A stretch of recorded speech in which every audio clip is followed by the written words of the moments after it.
Hi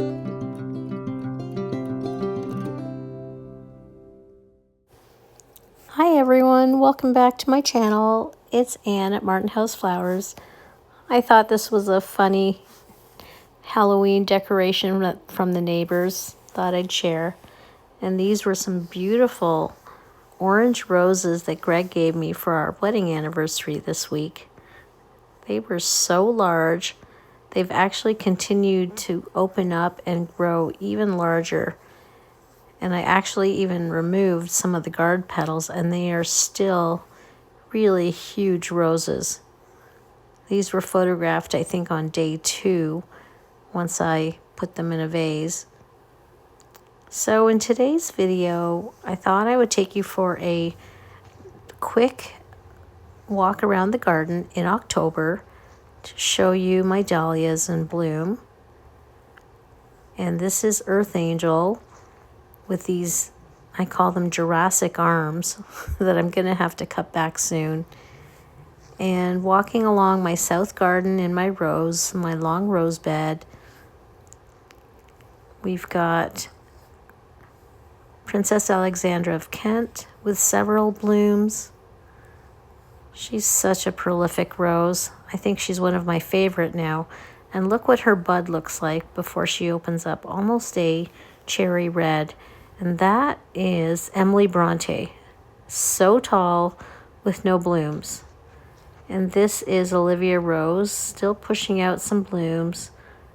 Very long cane. And this is Arctic Blue, so pretty. I want to call this my golden hour walk in the garden because it is probably an hour before the sun sets, and boy, is everything glowing beautifully. On the west side, I still do have some zinnias in between my hydrangeas. And over here in the main bed, I have several of these dinner plates, labyrinth dahlias. Isn't that incredible? It's such a beautiful, multicolored coral and pink and apricot, just incredible. And that is Sweet Suzanne, another continuous blooming dahlia. I suppose they're all continuous bloomers. This is right by my walkway, another dinner plate, also labyrinth. And there is Tchaikovsky. So beautiful. A nice lemony off-white rose. This is the rose that I love to talk about because the rabbits ate it down to the ground in the spring. It looks so pretty. Here's the urn we planted together with a kale, a pansy, some mums, and some ageratum from seed.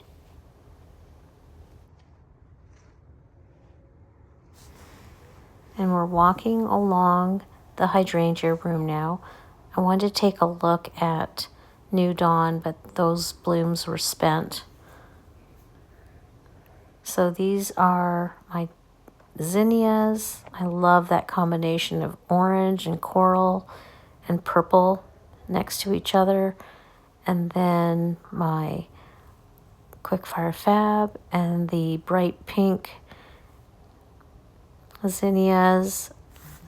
And I have some Queenie Lime Red there, which were a little disappointing this year. And this is bright purple. I think that's a moth on there. I'm not sure that it's a butterfly.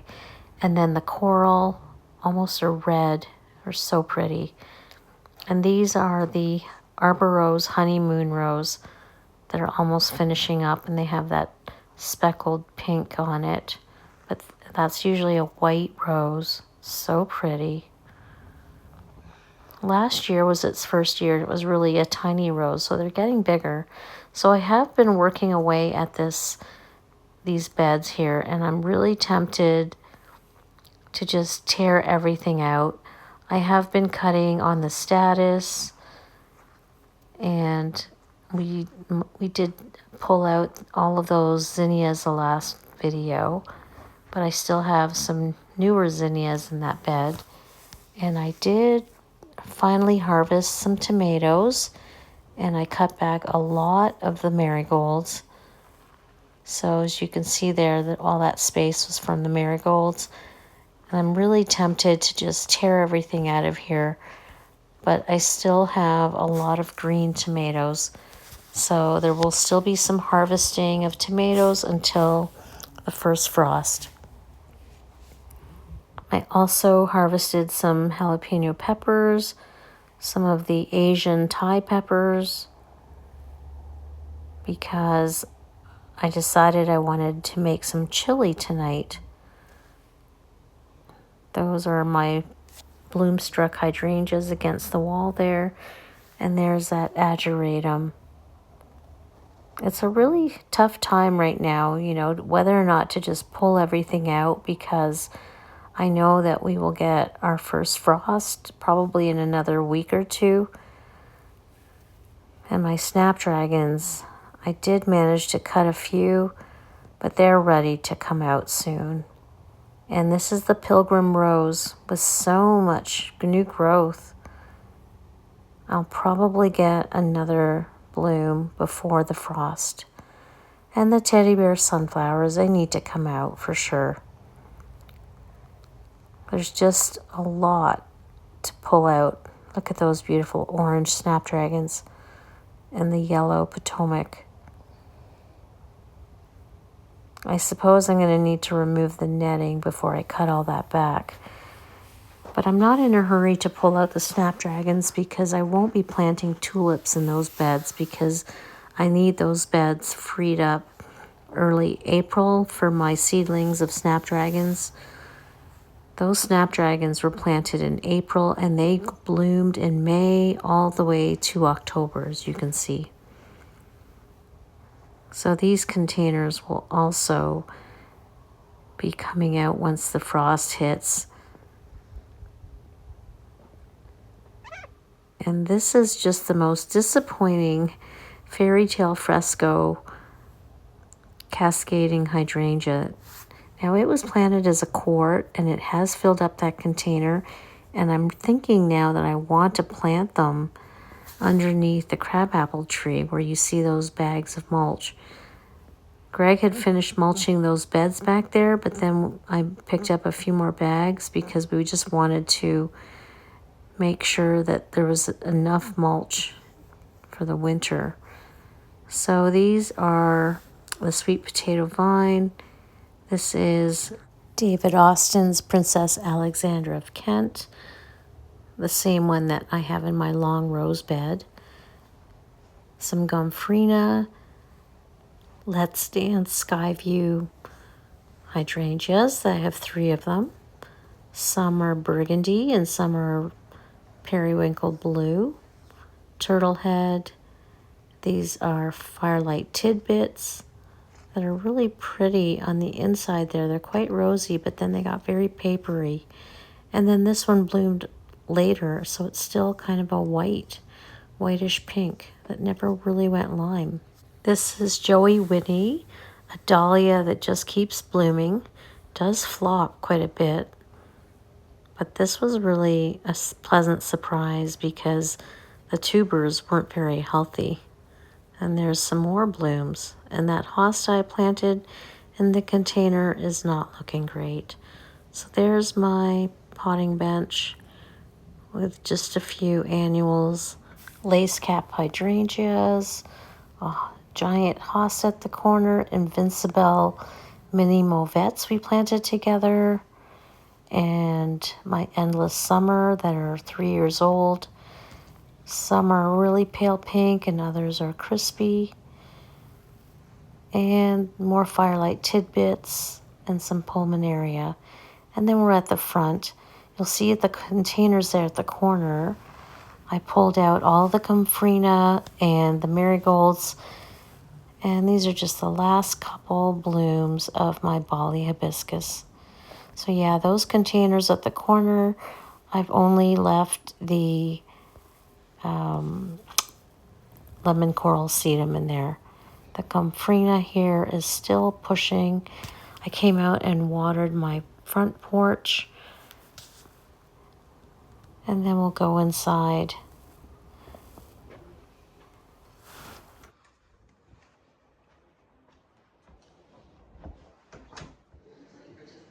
My girlfriend came by yesterday and gave me this beautiful container.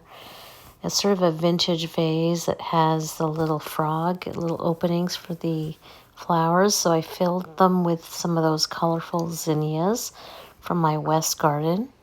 And there's that hydrangea wreath we made together.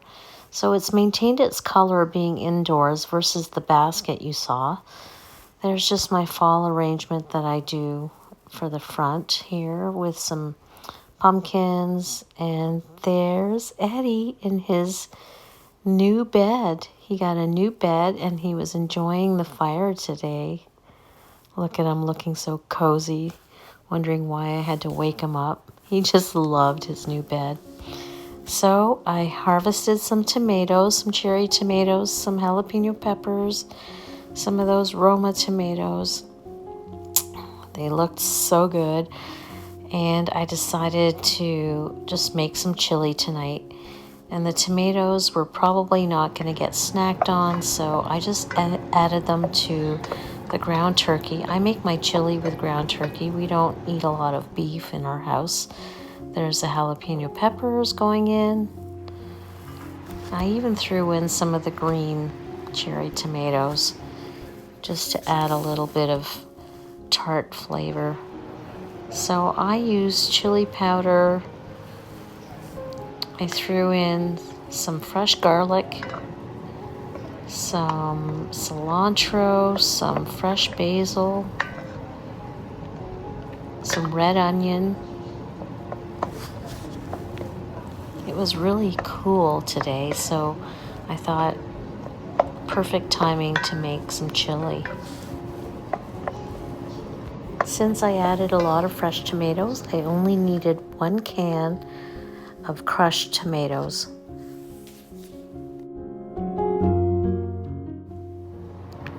There's the fresh basil, fresh cilantro, 1 green pepper,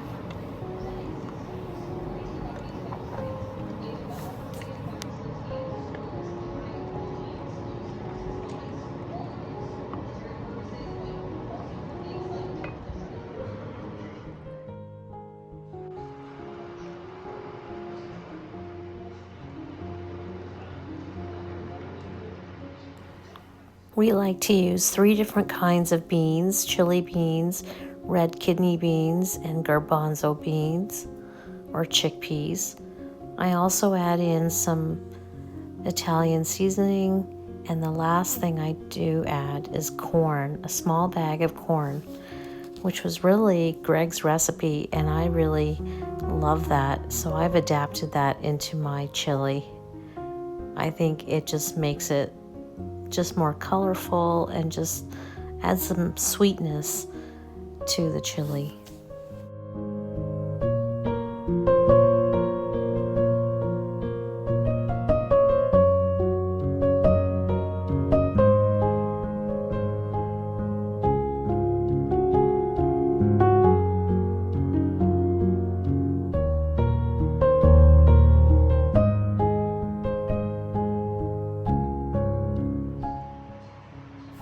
After having delicious bowls of chili, we were off to a concert at NIU where my stepdaughter plays the violin. It was a perfect way to end a wonderful fall day.